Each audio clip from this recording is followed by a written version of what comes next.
Ladies and gentlemen, the President of the United States, Mrs. Laura Bush, the Vice President of the United States, and Mrs. Lynn Cheney.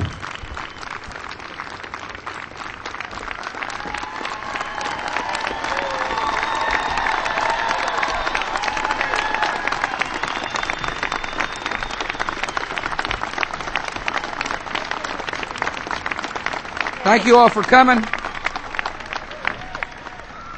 Mr. Vice President and Lynn, thank you for being here with us. Laura and I welcome you to the South Lawn, better known as Barney's Playground.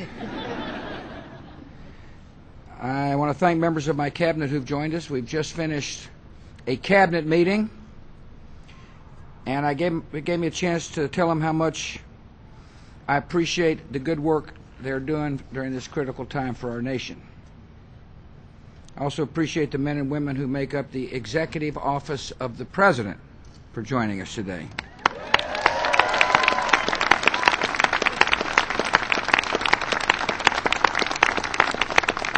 Some of you have been at the White House for just a few months. Others arrived the same day that we did nearly 8 years ago. You're the ones who can tell that my hair has gotten a little grayer.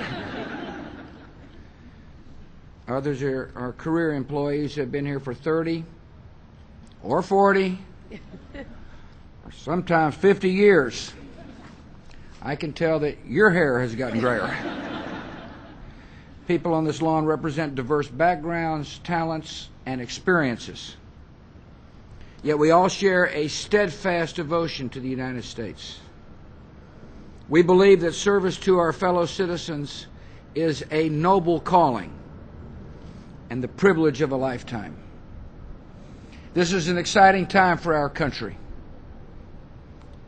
Earlier this week, more than 120 million people voted for a new president and Congress, one of the largest turnouts in the history of the country. No matter how we cast our ballots, this election gives us all reason to be proud of our democracy and our country. And I hope you will join Laura and me in congratulating President-elect Obama and wishing him the very best for his family and our country.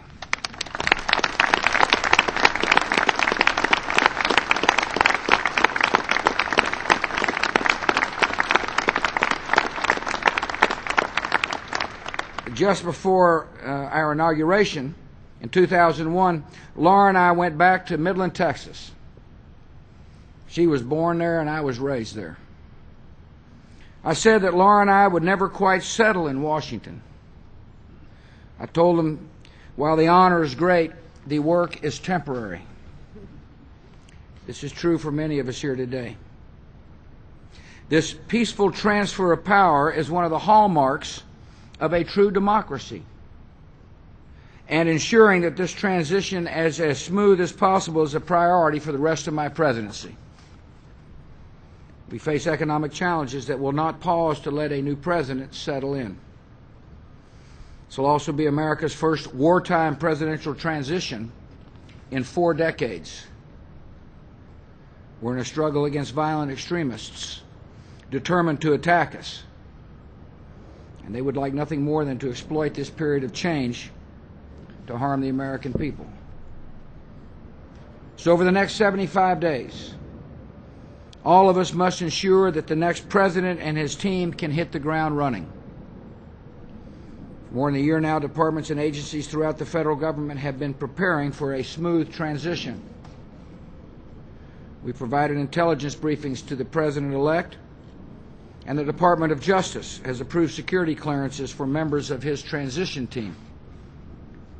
In the coming weeks, we will ask administration officials to brief the Obama team on ongoing policy issues, ranging from the financial markets to the war in Iraq.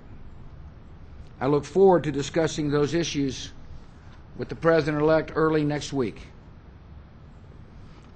Officers within the White House are at work preparing extensive transition materials. We're preparing career employees throughout the administration to take on added responsibilities to help prevent any disruption to the essential functions of the federal government.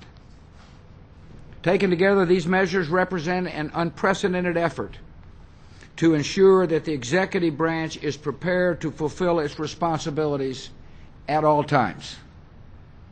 As we carry out this transition, I know that you will continue to conduct yourselves with the decency and professionalism you have shown throughout my time in office. A successful transition is just one of the many important tasks remaining in our last 75 days. To help address the global financial crisis, the Secretary of Treasury is working endless hours, and I will host an international summit here in Washington on November the 15th. This will be an historic meeting, and I'm confident that you will work hard to help make it a success. We'll also keep urging Congress to approve America's free trade agreements with Colombia, Panama, and South Korea. And we will continue to protect this homeland by defeating the terrorists and extremists abroad so we do not have to face them here at home.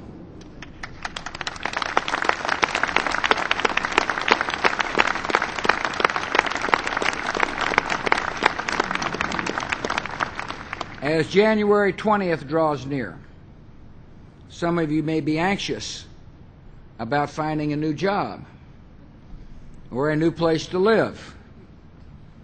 I know how you feel. But between now and then, we must keep our attention on the task at hand, because the American people expect no less. Earlier this year, I promised that I would sprint to the finish. I am keeping that promise, and I know I have given some of you a good workout along the way. As we head into the final stretch, I ask you to remain focused on the goals ahead. I will be honored to stand with you at the finish line. May God bless you.